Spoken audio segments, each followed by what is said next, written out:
Resonar el Sur. Experiencias educativas en diálogo. Una serie radiofónica producida por DVB International. Hola, soy Ana Lucía Lagunes y en esta ocasión estoy muy emocionada de conversar con Diana Trevilla, investigadora, formadora, activista, que desde chiquita ha defendido los derechos de las mujeres, ha defendido el territorio, desde una perspectiva feminista y antirracista. Ella nació en Ciudad de México hace 34 años y desde hace 8 vive en San Cristóbal de las Casas. A Diana le gusta escribir, leer, andar en bici, pasear a las perritas y salir con sus amigas. Y pues muchísimas gracias por estar aquí, Diana. Gracias a ti por invitarme. Bueno, pues Diana, tú tienes en todo este recorrido un proceso de reflexión y de trabajo desde los cuidados. Cuéntanos, Diana, ¿cómo entendemos los cuidados?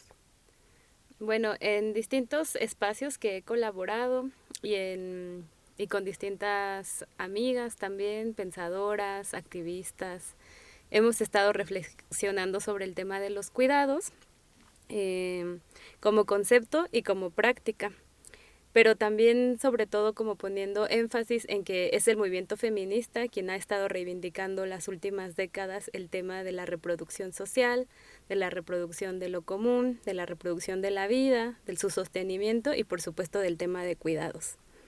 En algunas décadas se hablaba mucho sobre el trabajo doméstico y este concepto, digamos, se integra dentro del cuidado, pero se ha ampliado cada vez más.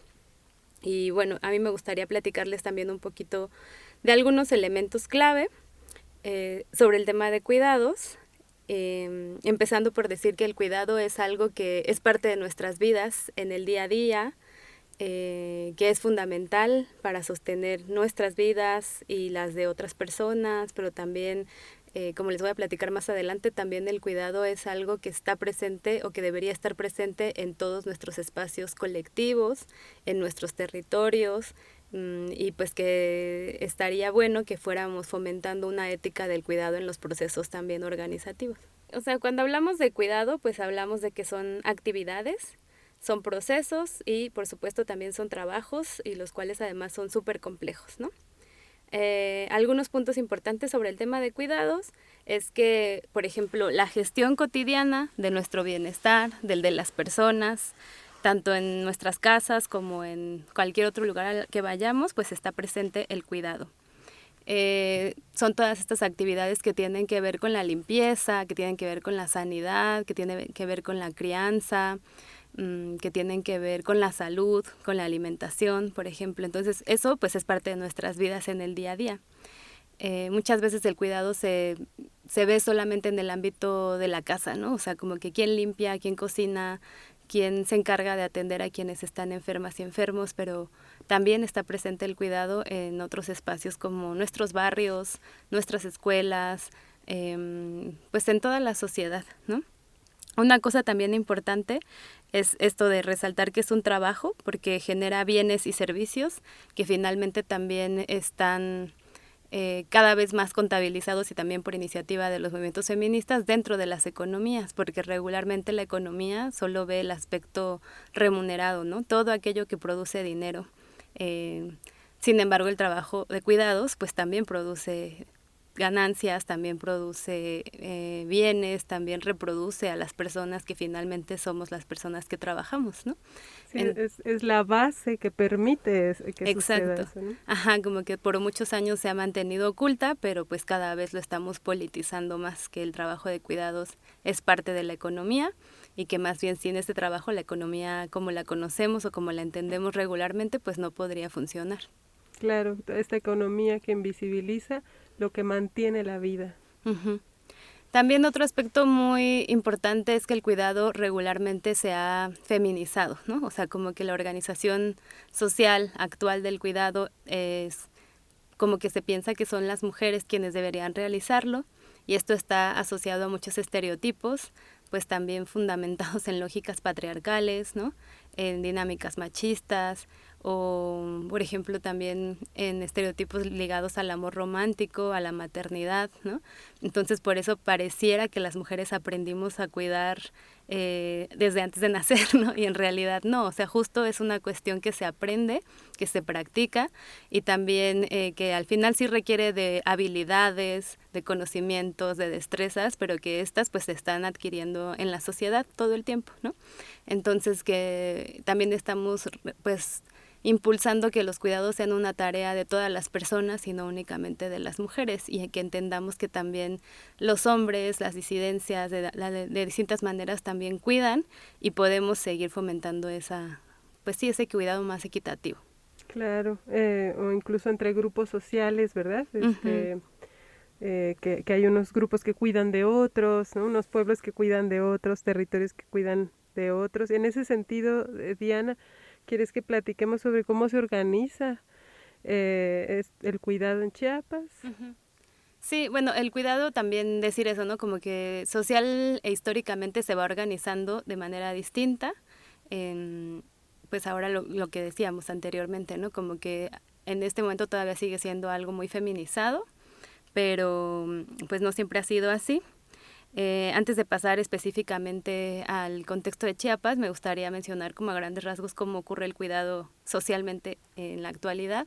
Y pues también es eso, que el cuidado se lleva a cabo tanto de forma remunerada como no remunerada, ¿no?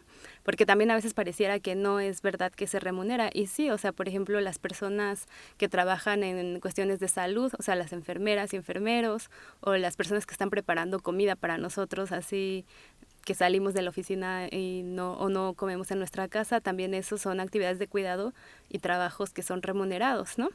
Pero pues también están todos los otros trabajos no remunerados que realizan, como decía, la mayoría de las veces las abuelitas, las hermanas, las tías, las vecinas, las mamás, ¿no?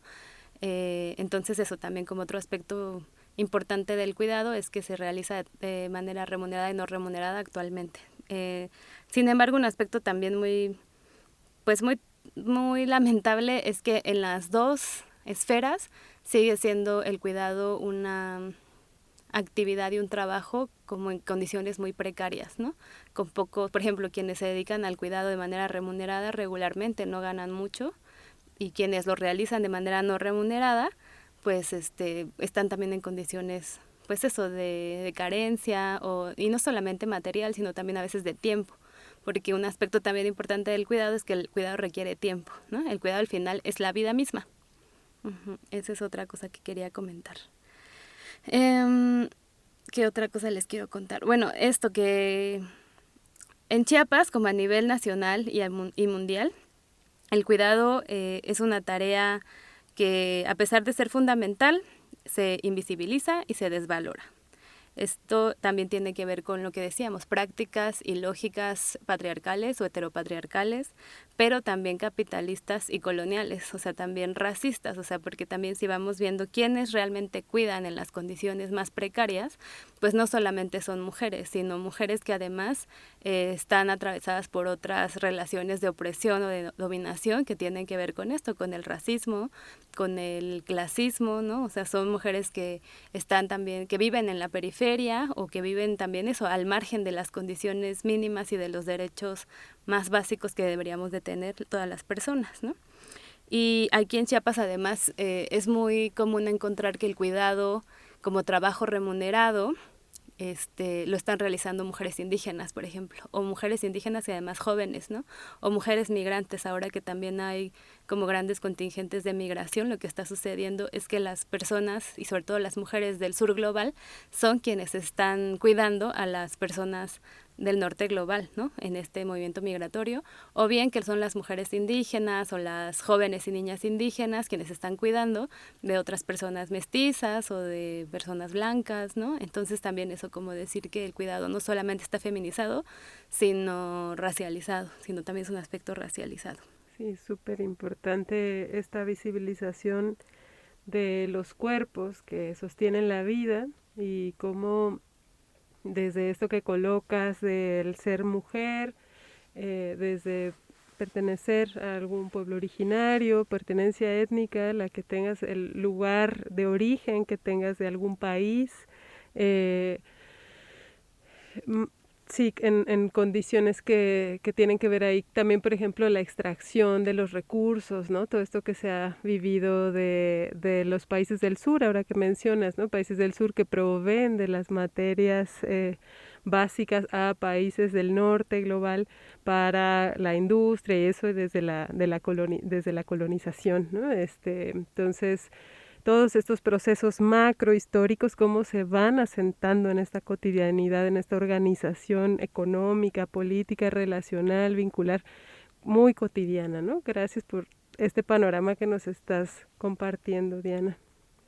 Y me hace pensar también hablamos de salud, hablamos de los alimentos, hablamos de los alimentos que además hay quien cultiva los alimentos, ¿no? De toda esta parte de la también de las personas campesinas, los pueblos campesinos, del campo, cómo cuida la ciudad, ¿no? Y pienso también en la educación, en los temas, como los espacios de educación también son espacios de cuidados, ¿no? Las personas que se dedican a formar, a estar, pueden ser eso, y bueno, pues ahí no sé si nos quieres compartir algo al respecto. Claro, fíjate, antes de pasar como a esa parte colectiva, digamos, porque es verdad que ahí están, como decíamos, los cuidados, yo creo que un aspecto también importante sobre el cuidado es que ahora como se está hablando un poco más del tema, se sigue como enfrascando únicamente en la dimensión del hogar o de lo doméstico, así. Entonces como en esa esfera lo que se ha podido como conceptualizar es que hay dos tipos de cuidado, unos que son cuidados directos, que es como las personas ponemos nuestro cuerpo, nuestra atención, nuestro tiempo al estar cuidando de otra persona, ¿no? Por ejemplo, directamente, por ejemplo, un bebé, o sea, a un bebé tienes que estar ahí, cargarlo, cambiarlo, alimentarlo, ponerle, no sé, como su cobijita, o sea, todas esas cosas son cuidados directos, ajá, totalmente, así tu atención está directamente ahí y tu cuerpo está involucrado directamente ahí todo el tiempo, ¿no? Lo mismo pasa con las personas enfermas, ¿no? Hay que suministrarles, no sé, inyecciones, medicamentos, curaciones, estar pendientes también cuando no pueden expresar lo que sienten o lo que necesitan, bañarles, ¿no? Entonces, regularmente el cuidado dentro de los hogares ocurre con las personas que se les conoce como dependientes, ¿no? Aunque en realidad todas las personas dependemos de todas las personas, ¿no? Pero digamos, ellas requieren los cuidados directamente, no es como que lo puede hacer solita. Y la dimensión también de la escucha, del cuidado, de la contención emocional, ¿no? También. Ajá, claro. Y entonces, como que está ese aspecto como muy físico y visible, pero justo que decías, la contención emocional son como los cuidados indirectos, ¿no? O sea, como que eso sí es algo que está ahí presente, no es que sea indirecto porque no está, sino que lo puedes hacer, por ejemplo, a distancia. Por ejemplo, cuando estamos gestionando mentalmente todo lo que hace falta por comprar o por abastecer en el hogar, ¿qué otra cosa? Pues estás planeando también así las rutinas, las idas, por ejemplo, a llevar a las personas también, que a qué hora tengo que llevarlo al hospital, a qué hora tengo que llevarlo a la escuela, a qué hora le toca la medicina, cuándo se pagan los servicios de la casa para que no nos corten la luz, porque también eso es el cuidado, ¿no? Estar pendientes de que en tu casa todo esté ad hoc como para que puedas resolver la vida. Por eso hablamos de que se reproduce la vida cotidianamente y que eso no es magia, o sea, igual esta cuestión como de que de repente en aspectos tan mínimos, o sea, esto lo estamos hablando en hogares desde una perspectiva también muy de familia heterosexual y nuclear y tal, pero en realidad los hogares son bien diversos e incluso también estos cuidados directos e indirectos pues se dan en otro tipo de hogares, ¿no? Por ejemplo, en nuestras generaciones entre roomies, también ahí se dan esos cuidados directos e indirectos, ¿no? Que a quien le toca sacar la basura, que a quien le toca pedir el agua, que cuando hay que llamar al gas, o sea, o también estas condiciones, por ejemplo, cuando el agua no llega todo el tiempo, porque también es un problema de, pues cada vez mayor en todas las ciudades sobre todo, pero no solo en las ciudades, sino también en los espacios rurales, como el abastecimiento del agua. Entonces, abastecer a un lugar es también cuidar, ¿no? Entonces, a veces si no llega el agua todo el día, entonces hay alguien que gestiona a qué hora llega el agua para poder apartar el agua, por ejemplo. Eso también es un cuidado, ¿no? Entonces, pues eso también lo quería decir, porque esto que pareciera que solo ocurre en los hogares monógamos, heteronormados, nucleares y tal, en realidad ocurre en todos los hogares, y así vivas también tú sola, lo tienes que estar gestionando, ¿no? También eso nos sirve como ejemplo para ver que realmente dependemos de muchas personas para poder vivir en el día a día, ¿no? Por muy autosuficiente que nos creamos, en realidad no, hay muchas otras personas, procesos, instituciones que deben intervenir para tener las condiciones más básicas del cuidado y de reproducir nuestra vida día a día. Claro, sí, pienso en los desechos, en la basura, ¿no? También.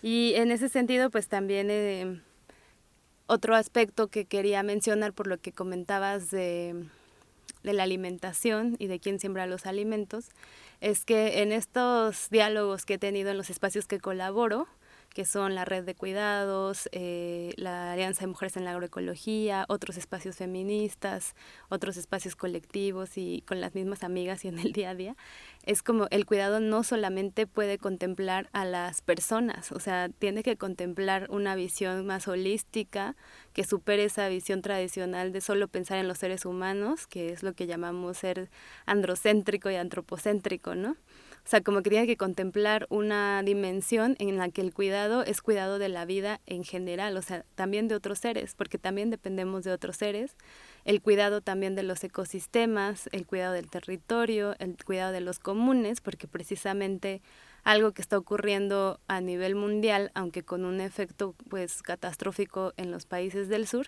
es el despojo y el cercamiento de los comunes, ¿no? ¿Esto qué quiere decir? La privatización del agua, el acaparamiento de tierras para sembrar, o el crecimiento de proyectos grandes y extractivos como la industria minera, ¿no?